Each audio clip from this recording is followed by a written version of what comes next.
नमस्कार, मैं ऋचा धीमान। आप देख रहे हैं वर्ल्ड पंजाबी टीवी। शुरुआत करेंगे आज के बुलेटिन मारा हरियाणा की मुख्य हेडलाइंस के साथ। कुरुक्षेत्र में एक पेड़ मां के नाम को समर्पित राहगिरी कार्यक्रम का आयोजन। कार्यक्रम में पहुंचे सीएम नायब सिंह सैनी, सीएम सैनी और राज्य मंत्री सुभाष सुधा ने चलाई साइकिल।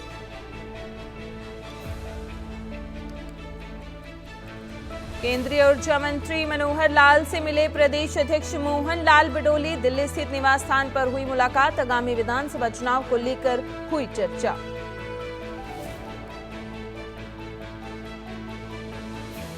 हरियाणा मांगे हिसाब पदयात्रा का छठा दिन। सांसद दीपेंद्र हुड्डा के नेतृत्व में हो रही यात्रा। पदयात्रा आज रेवाड़ी के बावल विधानसभा में पहुंचेगी।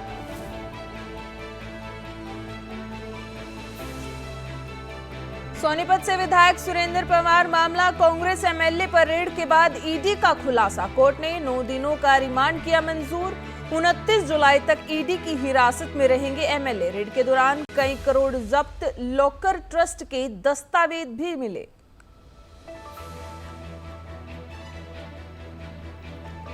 पंचकूला में कंप्यूटर टीचर्स का मांगों को लेकर प्रदर्शन। सीएम निवास के घेराव के लिए शिक्षकों को पुलिस ने रोका।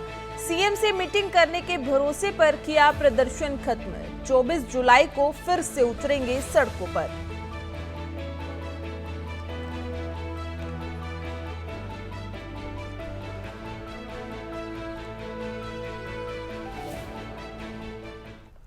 अब खबरें विस्तार से। कुरुक्षेत्र में एक पेड़ मां के नाम को समर्पित राहगिरी कार्यक्रम का आयोजन। कार्यक्रम में पहुंचे सीएम नायब सिंह सैनी, राज्य मंत्री सुभाष सुधा भी कार्यक्रम में मौजूद रहे।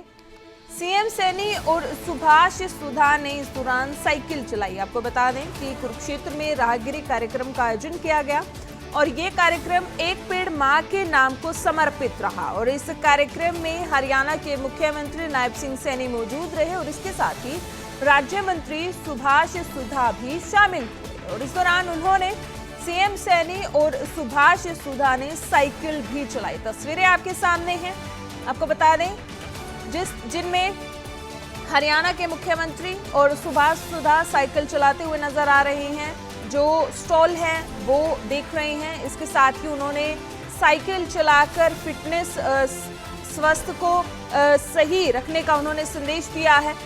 कुरुक्षेत्र में राहगिरी कार्यक्रम का आयोजन किया गया जो एक पेड़ मां के नाम को समर्पित कार्यक्रम था। आपको बता दें इस कार्यक्रम में हरियाणा के मुख्यमंत्री नायब सिंह सैनी मौजूद रहे और राज्य मंत्री सुभाष सुधा भी शामिल हुए। इस दौरान दोनों ने मिलकर साइकिलें भी चलाई। तस्वीरें आप देख पा रहे हैं।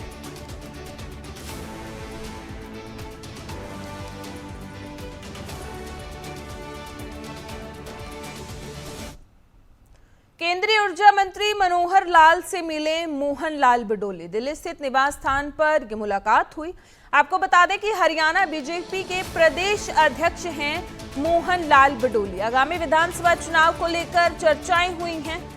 प्रदेश अध्यक्ष मोहन लाल बडोली ने केंद्रीय मंत्री मनोहर लाल से भेंट की। इस अवसर पर दोनों के बीच में विभिन्न संगठनात्मक एवं आगामी विधानसभा चुनाव के विषयों पर चर्चा हुई। आपको बता दें कि दिल्ली स्थित निवास स्थान पर यह मुलाकात हुई है। दोनों की शिष्टाचार भेंट की है। हरियाणा बीजेपी के प्रदेश अध्यक्ष हैं मोहन लाल बडोली और दोनों के बीच में आगामी विधानसभा चुनाव को लेकर चर्चा हुई। केंद्रीय ऊर्जा मंत्री मनोहर लाल से मिले हरियाणा बीजेपी के प्रदेश अध्यक्ष मोहन लाल बडोली। मुलाकात जो है वो दिल्ली स्थित निवास स्थान पर हुई और दोनों के बीच में आगामी विधानसभा चुनाव को लेकर चर्चा हुई है।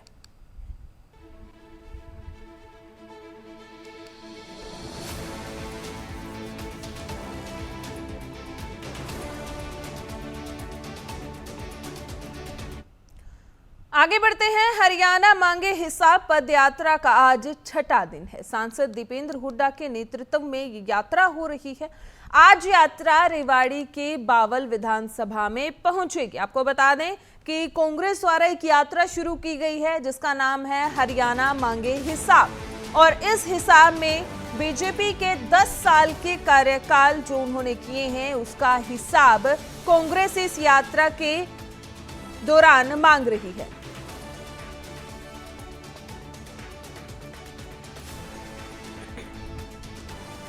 आपको बता दें कि हरियाणा मांगे हिसाब पदयात्रा का आज छठा दिन है। सांसद दीपेंद्र हुड्डा के नेतृत्व में ये यात्रा हो रही है। पदयात्रा आज रेवाड़ी के बावल विधानसभा में पहुंचेगी। आपको बता दें कि कांग्रेस बीजेपी के 10 साल के कार्यकाल के कामों का हिसाब मांग रही है और ऐसे में 10 प्रश्न भी पूछे गए और ऐसे में दीपेंद्र हुड्डा जो है सांसद वो पदयात्रा कर रहे हैं, जो जगह जगह जाकर कामों का ब्यौरा मांग रहे हैं। और आज रेवाड़ी के बावल विधानसभा क्षेत्र में ये यात्रा पहुंचेगी। आपको बता दें कि हरियाणा मांगे हिसाब पदयात्रा का आज छठा दिन है। सांसद दीपेंद्र हुड्डा के नेतृत्व में ये पदयात्रा हो रही है। यात्रा आज रेवाड़ी के बावल विधानसभा में पहुंचेगी। हरियाणा मांगे हिसाब में कांग्रेस बीजेपी के 10 वर्ष के कार्यकाल का हिसाब मांग रही है। कांग्रेस ने बीते दिनों बीजेपी से 10 प्रश्न पूछे थे कि आपके 10 साल का जो कार्यकाल है उसका हिसाब कांग्रेस मांग रही है, जिसको लेकर सांसद दीपेंद्र हुड्डा ने हिसाब मांगे हरियाणा मांगे हिसाब पदयात्रा की शुरुआत की और आज इस पदयात्रा का छठा दिन है।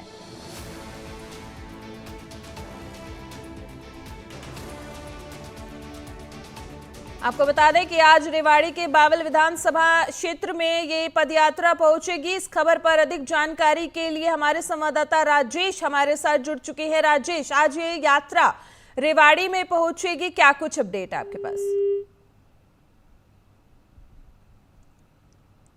आपको बता दें कि हरियाणा मांगे हिसाब पदयात्रा का आज छठा दिन है। सांसद दीपेंद्र हुड्डा के नेतृत्व में ये यात्रा हो रही है और आज जो ये पदयात्रा है रेवाड़ी के बावल विधानसभा में आज पहुंचेगी। तस्वीरें आप देख पा रहे हैं, ये फाइल शूट आप देख पा रहे हैं। पदयात्रा का आज छठा दिन है।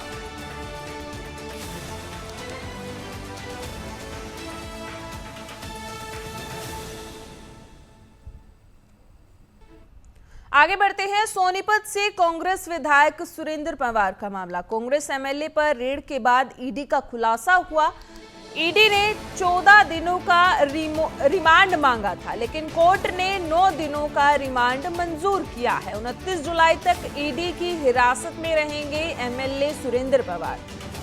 जब रेड की जा रही थी तो रेड के दौरान वहां पर 32 बेनामी फ्लैट और जमीनें मिली और इसके साथ ही कई करोड़ भी जब्त किए गए। लॉकर ट्रस्ट के दस्तावेज भी इस दौरान मिले। आपको बता दें महेंद्रगढ़ के कांग्रेस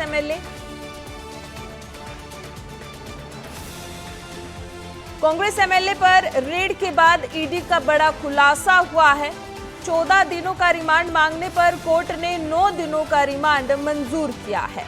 32 बेनामी फ्लैट और जमीनें का भी ईडी को पता चला है और इसके अलावा कई लॉकर और ट्रस्ट के अलावा भी कई दस्तावेज भी बरामद किए गए हैं। इस बारे में ईडी ने जानकारी दी है कि उनकी गुरुग्राम, महेंद्रगढ़, झारखंड के जमशेदपुर में रेड की थी, जहां 16 ठिकानों पर जांच की गई है। आपको बता दें कांग्रेस एमएलए पर रेड के बाद ईडी का खुलासा हुआ है और उस रेड के बाद सोनीपत के कांग्रेस जो विधायक है सुरेंद्र पवार को गिरफ्तार किया था और कल अंबाला कोर्ट में भी पेश किया गया था।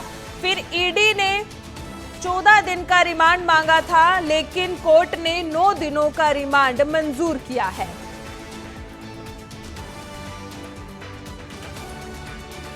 इस खबर पर अधिक जानकारी के लिए अंबाला से हमारे संवाददाता तरुण कपूर हमारे साथ जुड़ चुके हैं। तरुण, क्या कुछ अपडेट है? अब ईडी ने गिरफ्तार किया है और उनके जो रेड के दौरान है बहुत सारी ऐसी चीजें मिली हैं। देखिए, ईडी की रेड पे जब उनको अंबाला पेश किया गया तो सबसे पहले ईडी ने 14 दिन का रिमांड मांगा। अदालत ने लंच के बाद ऑर्डर सुनाने के लिए कहा। काफी दोनों वकीलों में काफी बहस हुई। बहस के बाद 9 दिन के रिमांड पर एमएलए को ईडी के हवाले किया गया है, जबकि उनके वकील का कहना है कि इनका कोई कसूर नहीं है, इन्होंने तो पहले बहुत ही पहले कंपनी छोड़ दी थी। जी जी, तो रिमांड लिया जाएगा 9 दिनों का और 29 जुलाई तक ईडी की हिरासत में रहेंगे एमएलए। तो आगे की क्या कुछ कार्रवाई जो है वो की जाएगी? देखिए, ईडी का कहना है कि इनके खिलाफ हमारे पास सबूत है और रिमांड के दौरान हमें और भी काफी कुछ मिल सकता है, जिसके अंदर कई बड़े नेताओं का भी नाम आने की बात की जा रही है। जी। लेकिन अब ये 9 दिन के बाद ही जब रिमांड खत्म होगा तो अदालत में क्या वो पेश करते हैं तभी पता चल पाएगा। जी, विधानसभा चुनाव भी बहुत नजदीक हैं तरुण, तो ऐसे में जो ईडी की कार्रवाई है, हरियाणा में एक्शन देखा गया है, 16 ठिकानों पर ईडी के द्वारा जांच की गई है, तो उसके बाद ये बड़ा एक्शन है, क्या लगता है चुनाव में क्या प्रभाव इसका पड़ेगा? देखिए, चुनाव के अंदर जब चुनाव का समय आता है तो ईडी रेड का असर तो पड़ता ही है पार्टी के ऊपर, लेकिन कांग्रेस पार्टी का कहना है कि इनको डराने की कार्रवाई की जा रही है, हम इसका डट के मुकाबला करेंगे और इनके खिलाफ आवाज भी उठाते रहेंगे और आम पब्लिक तो वोट पाने के बाद ही पता लगेगा किसको चुनाव में जिताती है। लेकिन कांग्रेस का कहना है कि वो इसका डट कर मुकाबला करेंगे, चाहे ईडी भी रेड पाए या जो मर्जी करे, लेकिन हम बीजेपी के खिलाफ बोलते ही रहेंगे। जी, बहुत बहुत शुक्रिया तरुण, ये तमाम जानकारी आपने हमारे दर्शकों को दी। आगे बढ़ेंगे। अंतर्राष्ट्रीय गीता जयंती महोत्सव इस साल नवंबर के अंतिम सप्ताह में आरंभ होकर दिसंबर के दूसरे सप्ताह तक चलेगा। इस बार अंतर्राष्ट्रीय गीता जयंती महोत्सव में 30 मिनट का म्यूजिकल फाउंटेन शो पर्यटकों के लिए विशेष रूप से आकर्षण का केंद्र रहेगा। यह म्यूजिकल फाउंटेन शो आरती स्थल के पास होगा ताकि लोग पर्यटक पहले 30 मिनट के इस म्यूजिकल फाउंटेन शो को देखकर उसके बाद शाम की आरती में भी भाग ले सके।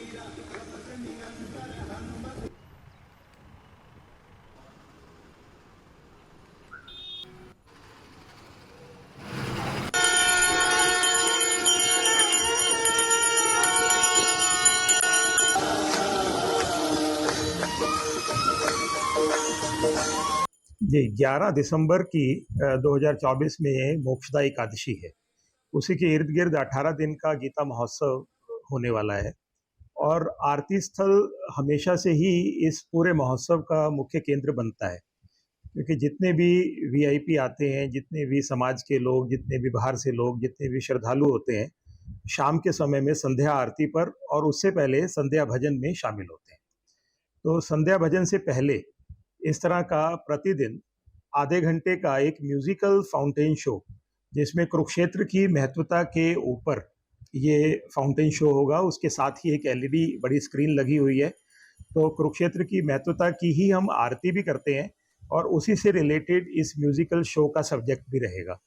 तो ये आकर्षण का केंद्र संभवतः क्या वो होना ही है, क्योंकि ये आरती पर आने वाले लोगों की संख्या हमेशा से ही एक आकर्षण का केंद्र रही है।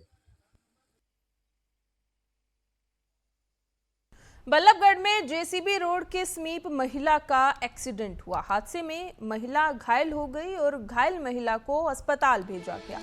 डॉक्टर ने महिला को अस्पताल में मृत घोषित किया तो पुलिस ने शव को मोर्चरी में रखवा दिया। आपको बता दें कि जो महिला है वो मथुरा मंदिर के दर्शन करके लौट रही थी, उसके बाद ये भयानक हादसा हुआ। घायल महिला को अस्पताल पहुंचाया गया तो वहां पर डॉक्टरों ने महिला को मृत घोषित कर दिया। तो पुलिस ने शव को मोर्चरी में रखवाया और मथुरा मंदिर के दर्शन करके महिला जो है वो लौट रही थी और पुलिस इस मामले की जांच कर रही है। आपको बता दें जेसीबी रोड के समीप महिला का भयानक एक्सीडेंट हुआ, दर्दनाक एक्सीडेंट रहा। आपको बता दें कि जब महिला को अस्पताल ले जाया गया इलाज के लिए तो डॉक्टर ने महिला को मृत घोषित कर दिया। तो पुलिस इस मामले की जांच कर रही है और पुलिस ने शव को अस्पताल में रखवाया है, मोर्चरी में रखवाया है। जो महिला है वो मथुरा मंदिर के दर्शन करके लौट रही थी जिस वक्त ये हादसा हुआ। दिल्ली से अपने दोस्त के साथ वहाँ गई थी मंदिर दर्शन के लिए। मंदिर से वापसी आते समय मथुरा मथुरा या पलवल गए थे। वहाँ से आते समय एक घंटे किसी वाहन ने जेसीबी चौक पर एक्सीडेंट किया है, जिससे महिला की यहाँ आए तो डॉक्टर ने मृत्यु घोषित कर दिया। हमारे पास रोका गया तो कार्रवाई के लिए क्या नाम है मृतक महिला का? मृतक महिला का नाम है दीपांशु। उम्र कितनी होगी लगभग? उम्र कानून 21 साल, आधार कार्ड के हिसाब 30 साल के करीब। से 21 साल। 21 साल। और क्या कार्रवाई की जा रही है अब? कार्रवाई हो रही है, मुकदमा दर्ज कराया है, उसकी मां के बयान। आगे बढ़ते हैं। हरियाणा में विधानसभा चुनाव नजदीक है। ऐसे में अब विभिन्न विभागों से जुड़े कच्चे कर्मचारी सरकार पर दबाव बनाते हुए नजर आ रहे हैं। इसलिए करनाल में अब रोजाना विभिन्न विभागों से जुड़े कर्मचारी अपनी मांगों को लेकर प्रदर्शन करते हुए नजर आ रहे हैं। आज भी विभिन्न विभागों में कार्यरत पार्ट 2 के कर्मचारियों ने मुख्यमंत्री नायब सिंह सैनी के आवास का घेराव करने के लिए बड़ी संख्या में पहुंचे। वहीं पुलिस द्वारा भी उन्हें बैरिकेड लगाकर आगे जाने से रोका गया। इस बीच कर्मचारियों और पुलिस के बीच में काफी नोकझोंक देखने को मिली। कुछ कर्मचारी बैरिकेड पर चढ़ गए, लेकिन मौके पर मौजूद बड़ी संख्या में पुलिस कर्मचारियों को पुलिस द्वारा रोका गया।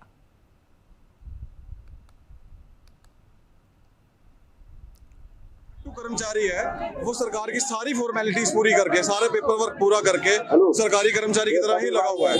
उसके कोई भी पेपर ऐसे नहीं कि इनकम्प्लीट हो। उसके बाद उसका काम अच्छा होने के बाद हर साल उसको आगे की एक्सटेंशन दी जाती है कि आगे काम करेगा काम। और अभी सरकार हमें हर साल से बोलते हुए रेगुलर करेंगे, पर पिछले 6 साल हो गए, 7 साल जो 19,900 के पे स्केल पे लगे इक्वल पे, वही पे स्केल मिल रहा है। 1 रुपए भी आज तक बढ़ा नहीं है। जो सरकार से हमारी 1 रुपया भी नहीं बढ़ा। आप ये देखो, जो सरकार से हमारी अपील है कि सरकार कच्चे कर्मचारियों को पक्का करे, क्योंकि वो बहुत काम करते हैं और अच्छा काम कर रहे हैं। सबको देख के सरकार पक्का करे, बस यही है। 5 साल से एक ही सैलरी पे हम काम कर रहे हैं और हम कुछ चुनिंदा लोग ही हैं। तो हम ये चाहते हैं कि अब सरकार हमारे बारे में सोचे। कहाँ से आप आए हो? हम सर सफीदो से आए हैं, Safidon government college of nursing से आए हैं। हम कुछ ही लोग हैं जो वहाँ पे 650 बच्चे हैं जो नर्सिंग के स्टूडेंट हैं, उनको ट्रेंड कर रहे हैं। हम सिर्फ 12 लोग ही हैं वहाँ पे जो 650 बच्चों को पढ़ा रहे हैं।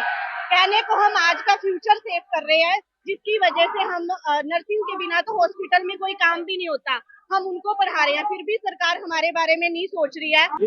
कर्मचारी हूँ जो कि हमें 18 साल हो गए लगे हुए बिजली बोर्ड में, और हम दूसरे के चांदना करते करते हमारे घर अंधेरा हो गया। और 250 बच्चे नहीं है जो बिजली से एक्सपायर हो चुके हैं, और अभी तक सरकार के कानों में जूम नहीं सड़ा रही किसी प्रकार की। सभी मांगे को एक बार बोल देते हैं भाई हाँ कर देंगे, फिर वही कहते हैं भाई कुछ नहीं बनया। इन दिनों साइबर अपराध के मामलों में भारी बढ़ोतरी देखने को मिल रही है। वहीं अब एक और नया तरीका साइबर अपराधियों ने निकाल लिया है। लोगों को ई चालान के मैसेज भेजकर उनसे ठगी की जा रही है। लेकिन पंचकुला पुलिस द्वारा लोगों को जागरूक करने का प्रयास किया गया है। SP cyber crime Manpreet Sudan ने जानकारी देते हुए बताया कि अभी तक पंचकुला में ऐसा कोई मामला नहीं आया है, लेकिन मार्केट में एक नया स्कैम आया है जिसके माध्यम से लोगों को शिकार बनाकर उनका पैसा लूटा जा रहा है। उन्होंने लोगों को जागरूक रहने की भी अपील की है।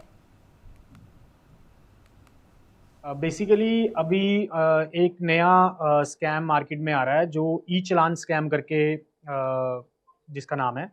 बेसिकली क्या है कि जैसे आपके जब भी आपको चालान आपका होता है, किसी भी ओवर स्पीडिंग का होता है या जो भी चालान होता है, तो आपके पास एक मैसेज आता है मोबाइल पे कि आपका चालान हो गया है, और आपके पास एक लिंक आएगा कि ई चालान करके, कि आप इस पे लिंक पे आप क्लिक करें और अपनी अकाउंट डिटेल्स इसमें भर दें और आप अपना चालान जो भी है वो पे कर दें। तो ज़्यादातर आपके ओवर स्पीडिंग के चालान होते हैं जो आपको पता भी नहीं चलता कि आपका ओवर स्पीडिंग का चालान हो गया। तो आप सोचेंगे कि आपका ओवर स्पीडिंग का चालान हो गया, आप लिंक पे क्लिक करेंगे, अपनी अकाउंट डिटेल्स शेयर करेंगे, तो वो हैकर बेसिकली आपका अकाउंट कॉम्प्रोमाइज कर लेता है, जिससे आपके पैसे विड्रॉ हो सकते हैं अकाउंट से। तो ये आपको एक पब्लिक को just to aware the public हम ये बताना चाहेंगे कि अगर आपके पास कोई भी ऐसा एक लिंक आता है आपके मैसेज पे और उसमें वो गाड़ी की आपकी डिटेल्स बिल्कुल जेन्युइन होंगी, आपको लगेगा कि जेन्युइनली आपका चालान हुआ है, आप लिंक पे क्लिक करके आप कोशिश करेंगे कि अकाउंट डिटेल्स भर के आप इसको पे करें, तो उसको लिंक को क्लिक करने से पहले आप इसको वेरीफाई कर लें। एक echallan.parivahan.gov.in में आप जब इस वेबसाइट पे जाएंगे, आप पे वहां जाके आप इसको वेरीफाई कर सकते हैं कि आपका चालान हुआ है कि नहीं हुआ है। तो before clicking on the link आप इसको वेरीफाई कर लें। तो बेसिकली हम पब्लिक को यही अवेयर करना चाहते हैं कि ये जो एक नया स्कैम आया आप इससे बचें। तो किसी भी ऐसे लिंक को क्लिक करने से पहले आप उसको वेरीफाई करें। एकदम रश में होके उसको क्लिक करके अपनी अकाउंट डिटेल शेयर मत करें। पिछले साल पहाड़ों में हुई जोरदार बरसात से उत्तरी हरियाणा में आई बाढ़ ने काफी तबाही मचाई थी। बात अगर कुरुक्षेत्र के शाहबाद से होकर गुजर रही मारकंडा नदी की करें तो मारकंडा नदी में आई बाढ़ से फसलों के साथ साथ मकानों, दुकानों और सड़कों को काफी नुकसान हुआ। इस बार भी कोई नुकसान न हो उससे पहले शाहबाद विधायक रामकरण काला ने हेल्पलाइन नंबर जारी किया है ताकि नदी में उफान आने के खतरों को देखते ही राहत और बचाव कार्य शुरू किया जा सके। जैसे पिछली बार पानी आया था, हमने रोकथाम बहुत करी है, फिर भी मतलब बंद लगाए या नाले साफ करवाए, तो मैं ये कहना चाहूँगा फिर भी कोई किसी वजह से कोई ऐसी कोई पानी ज़्यादा आ जाए या कोई आसपास बाबा मार्केट में पानी ज़्यादा आ जाए, हमारे कुछ सूचना करना, क्योंकि कोई पब्लिक को कोई परेशानी नहीं, कोई दिक्कत नहीं आने जाने, कोई जैसे सड़क के ऊपर पानी आ जाए या बाबा मारकंडा ऋषि है पानी तो आएगा, तो बाबा ऋषि है तो आएगा, शाहबाद के तो इस पर पूरी कृपा बाबा मारकंडा ऋषि की। तो मैं कहना चाहूँगा मेरा नंबर अपना पर्सनल है 9416514737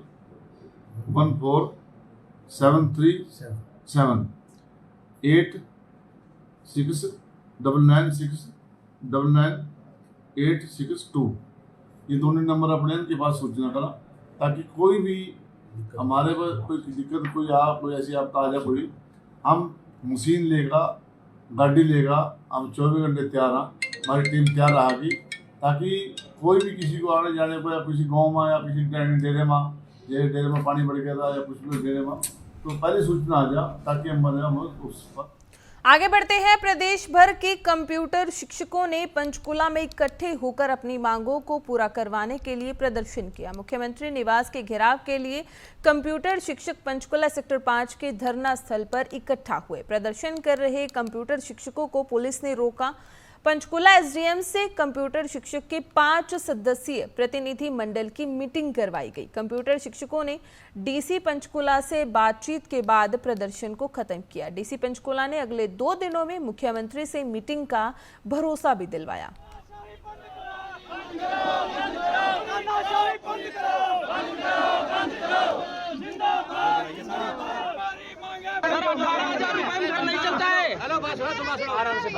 ये प्रधान बलराम खड़ा, पूछो क्या बात हुई, इससे ऐसी असोम ने क्या बात कही, सबको बात करो ना, इससे इन्होंने बात करो, क्या बात कराई सर। हम लोग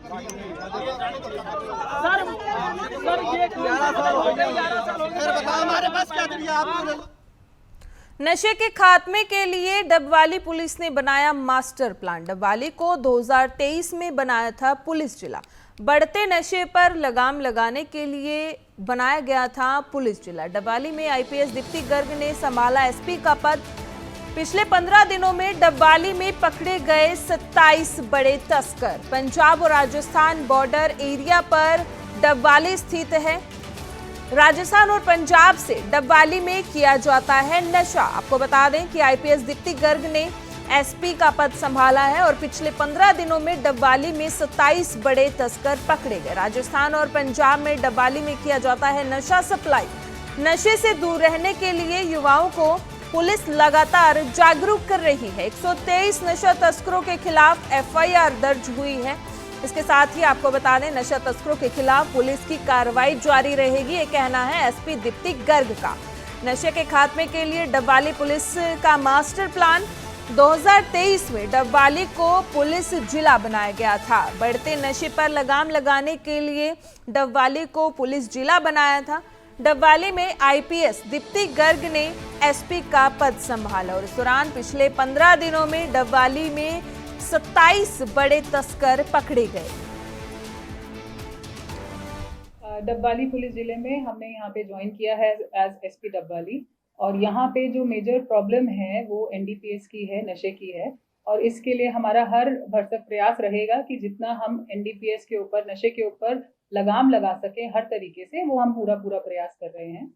जो बॉर्डर एरियाज हैं, पंजाब से सटा हुआ है, राजस्थान से सटा हुआ है, वहाँ पे हमारे स्पेशल एफर्ट्स हैं। हमारी कुछ डेडिकेटेड टीम्स हैं जो कि हमने स्टेशन कर दी हैं बॉर्डर एरियाज में। जैसे हमने चौटाला में अभी अपनी ANC जो स्टाफ है हमने वहाँ पे इसको स्टेशन किया है। हमने स्पेशल टीम्स भी लगाई हैं जो कि मॉर्निंग और इवनिंग में गांव-गांव जाकर वहाँ पे जो ड्रग एडिक्ट्स हैं उनको सामने लेके आती हैं, उनका मेडिकल ट्रीटमेंट कराने के लिए उन्हें प्रोत्साहन देती हैं और उनको हॉस्पिटल्स तक लेकर जाती हैं।